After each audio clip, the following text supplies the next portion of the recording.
Hi, everyone. This is Kandace and Sher with Processing Trauma Out Loud.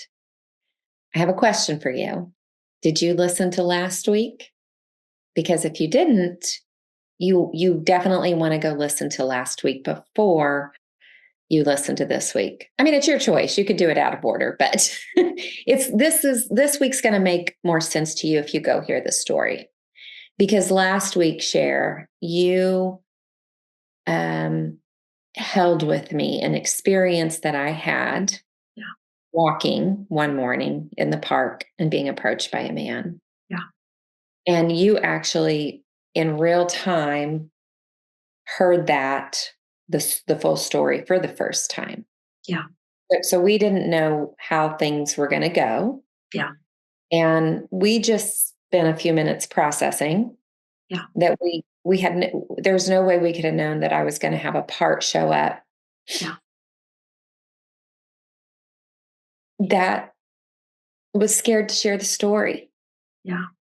and minimizing that it wasn't that big of a deal. Yeah.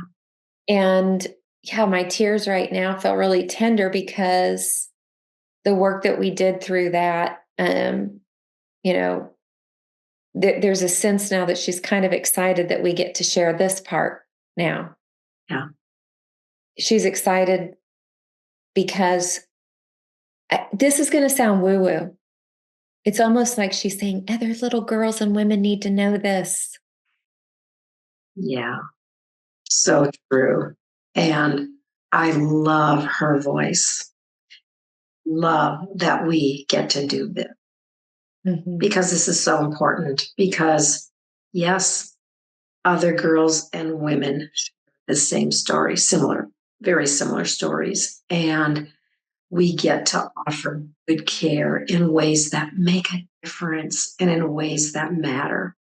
I'd like to just give a little review about where we were last week, Candace, and I'll just share this really briefly. But you shared an experience last week. You shared a story with our listeners that you experienced just a few days ago, where you were walking in a place that is a sweet, sweet place for you. And we were talking about how for you, this is a place of shalom, right? This is a place where you experience peace and rest and renewal, and a place where you walk to think and ponder and pray and praise, and where you feel alive.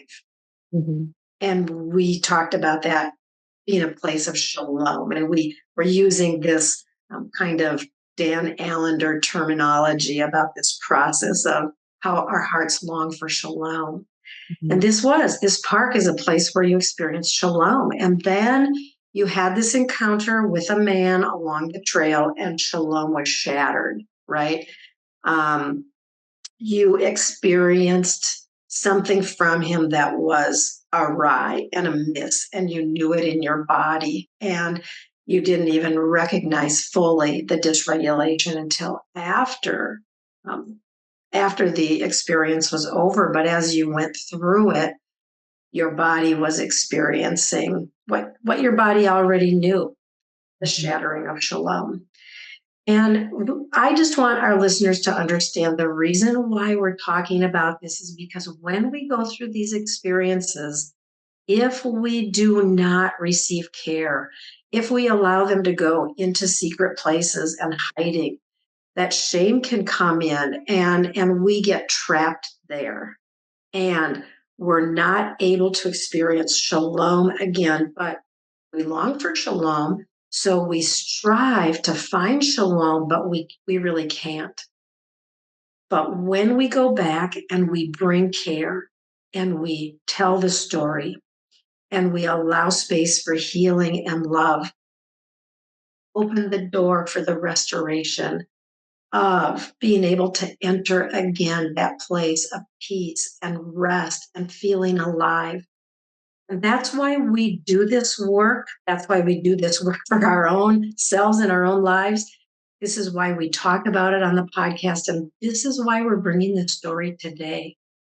And so last week, we kind of left off at the point where you had told the story about what happened. And then you were about to talk about how you made the call to the police. And I'm wondering if we can pick up there now today and talk a little bit about what happened on that call and why what happened there is really important. Mhm. The initial call that I made, like I said last week, I didn't even realize until maybe, several minutes into the call, that I had just been in trauma. And been in trauma means that in my body, I went very young with memory of feeling trapped. But that didn't come out for me until I told the lady who I didn't call 911. I just wanted to share this information to hopefully if there was anything off that people would know to look out. It's at a park, women and kids and. And when I got to the part that I was walking in the wooded area and I saw nobody else around, and he commented about me taking good care of my body, Mm. I just started crying, Yeah. like just out of the blue. All these tears just started crying. And then I started telling her I was sorry. Like I felt shocked in that moment, but I also felt a release. Mm. I want to Um, just add a little clarity here and reminding for our listeners that it was the man on the trail who commented on how you took good care of your body and mhm. how in that moment you had this feeling of being trapped. And then it was later, as you were talking with the policewoman, that when she asked the question, um, when she was asking the questions, that it was at that point then that you started to feel the tears come. Yeah, so it's interesting because even though that women did not ask me the questions that we're going to talk about that need to be asked, Yeah. she did have a kindness in her voice. And just the kindness in her voice, and I wasn't feeling rushed, I think provided some safety to let that come out. Yeah. It actually doesn't take a whole lot for a little kid, that little kid inside me to say, "Oh, here's somebody kind that might listen to me." Yeah. And so basically and she did say she was sorry, that I had that experience. Mm. She agreed the comment about the body was not appropriate. Yeah. And she said, I'll share with the police officer, he'll get back to you. Um, Before I share this part, I want to make it very clear. I'm very thankful for police officers, good police officers who are doing their jobs to help bring safety and protection and intervening. But when he called back, it was very direct and factual, and all of a sudden, I'm feeling that part of me is like, oh, he doesn't see this isn't a big deal. Yeah. Listen, like he's just asking no curiosity, no questions, Mm. um, kind of cutting me off, even, you know. Mm. And so I, I told him the story as best as I could, but I mean, I'm getting dysregulated thinking about the way he showed up with me. Yeah. Yeah. Me too. Because it it actually took me back into the trauma Yeah. of the little girl who couldn't tell anyone. Right. Right. And so, we hung up, and that's when I reached out to so the first lady brought kindness, and I felt kind of some safety. He stirred up my FU part. I felt really angry after I talked to him. Good. And but I reached out to my sisterhood. And I mean, the care that started coming in. people that haven't even heard they heard enough of the experience. We found out that actually someone else had something kind of similar happen. And we're like just coming together. And yeah, and told another friend.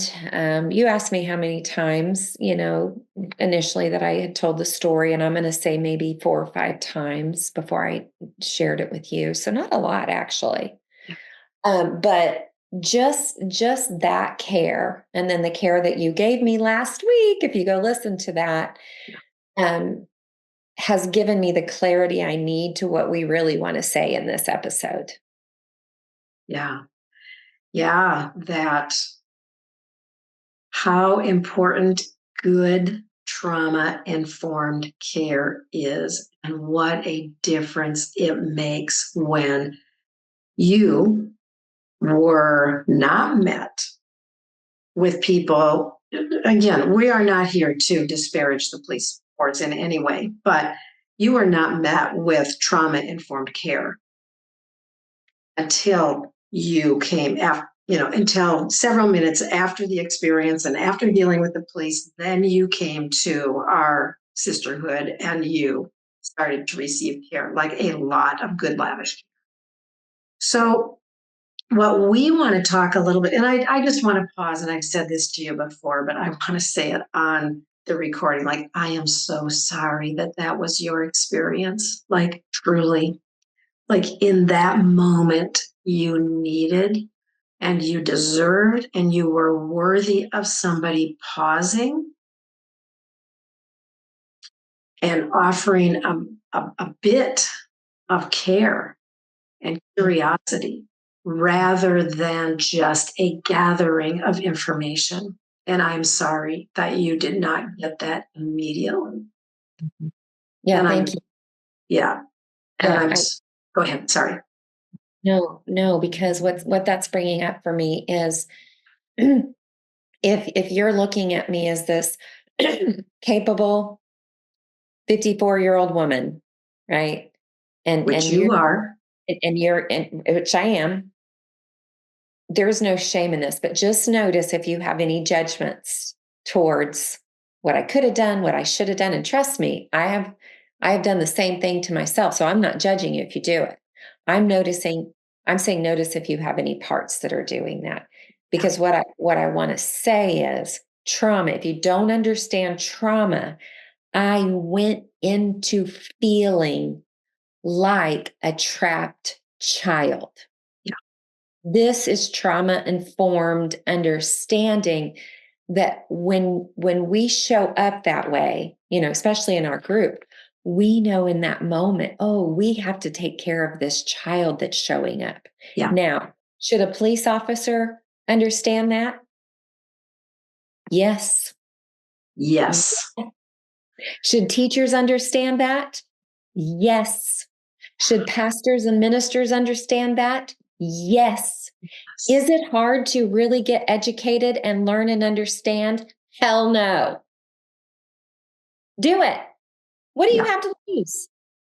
Yes. Ask one of us. We'll show up. That's already a yes for me. Yeah. Yeah. Oh, I wasn't sure for a second there when you said, is it hard? I thought for a second there you might say yes. And I was like, I just want to leap out of my chair when you were like, hell no. Like, this is so important. Like, we are passionate about the fact that caregivers in our world today are in desperate need of getting educated. And there's no excuse not. Like, it's readily available and the world is screaming for it. And police, teachers, like, come on. Yeah. And I want to say, so what's hard about this is understanding chronological age and actions, right? So here's what we're not saying. When people or groups show up in angry, rebellious parts, Yeah. there needs to be consequences. Yeah. Okay. But But if we have this understanding, how we do that and what that looks like can change. And I'm going to say in this way, there's no guarantee. Everybody has their own free will, can also influence and impact the restoration and redemptive process for the ways anger is coming out destructively. Yeah. Yeah. And just what you're talking about here is that when we get trauma informed and we begin to understand the ways that our young stories, not only young, but the stories of our lives are written into our body and our brain. And that when we have a similar experience or an experience that our body perceives as similar, we will immediately go back into that trauma response of fight, flight, freeze, or fawn. This is very well known. It's very well researched. Like, this is what the brain and body do. And so we cannot look at a person I'm coming back to your story that you shared last week, Kandace. You went to a very young place as you continued to walk the trail that day. You looked like an adult woman. You were acting like an adult woman, but internally you were spinning. Mm-hmm. You were dysregulated, which you didn't even fully recognize until several minutes after it was completely over. But the knowledge of a care provider in that moment to have been able to just offer a bit of understanding of that would have made a huge difference in the way that you would have been able to go forward. Yeah, I mean, even just the question, ma'am, do you feel safe right now? Are you safe right now? Yeah. Okay, so it causes pause, right? It causes pause because the young wounded place doesn't feel safe. But bringing my prefrontal cortex online, am I safe right now? Yeah. Even that question shows awareness of what happens in a traumatized body. Right. You know, even a question of like, can you identify what you need right now? Mm. These are very simple questions, and they're very meaningful questions when you are being fragmented. Yeah. And sometimes people don't know what they need, but it can open up the conversation to see what their options might be. Yeah. Well, and it offers agency. Even if the person is not able to step forward, it does offer agency to bring voice or to state a need that, I mean, and a lot of people would be able to do that, particularly if asked. Um, Can I share something funny? yeah, for sure. I'm just thinking of, you know, after that phone call and kind of like feeling this anger, like, seriously, like, I'm like, I am going up there today and sharing, listen, I like you guys, I support you, but I need you to understand this. And then I slowed down. I'm like, you know what, Cher, I feel like I have done that so much in my life to Mhm. try to get my voice heard. Yeah. And it has not mattered. Yeah. And I'm like, I know some people that it will matter with. Yes. Yeah. Yeah, your voice matters. And you brought it to a place where you knew care would be, and you were met with very sweet, strong, good care. Yeah. And boy, if you want to go in and have a chat with, let me know and I'll come. You. Maybe maybe I'll passive aggressively somehow get this podcast to them. Well, yeah, and I want to say, but I also want to say, Kandace, like you are in a position now where you could go directly. You could ask for a meeting with somebody who could make a difference. You could bring your story and the data of what actually happened. You could give them a suggestion of here are two questions that every officer would benefit from knowing, right? It's not hard. Like, just learn a few tools that can make a difference to people who are in this situation. Yeah. Yeah. So true. Yeah. I hope, we kind of, and especially if you go back and listen to one, we kind of clarified, the purpose of doing this. And this has been good for me, Cher, Yeah. to do this with you. And it and our purpose and what we're doing, we've made it clear from the beginning. It's actually for our own continued healing. So some of it's a little bit selfish, if you will. We'll call it self-care. Processing And trauma out loud. Two yeah, women doing the work. but it's twofold. If anybody wants to join us in this journey, this crazy, wild, gaining more freedom, joy, shalom, badass journey, please come join us. Yeah, reach out, let us know because we have good resources. Yeah. And we know, like you experienced this a few days ago and you are through it. Like, yep, there are still some things that you're going to look at. There are some parts that you are going to offer care because you see them differently now. But you are not stuck in the trauma of that experience. Like you're already free from it. And I am so glad for that. I just had this flash up in my head, I have to tell you. So I'm going back to that trail at some point. I need a little bit of space, Yeah. but if that ever happens again, I am going to tase the shit out of that person when he asked me to take his picture. So Yes. I probably wouldn't do that, but I am thinking about, okay, if this would happen again, how can I be a little more preemptive? Yeah. Um, yeah, And you will be able to because you've processed this and because you're bringing care to your parts so that next time they may not feel as trapped and as young. Yeah. yeah, yeah. Good Mm. stuff.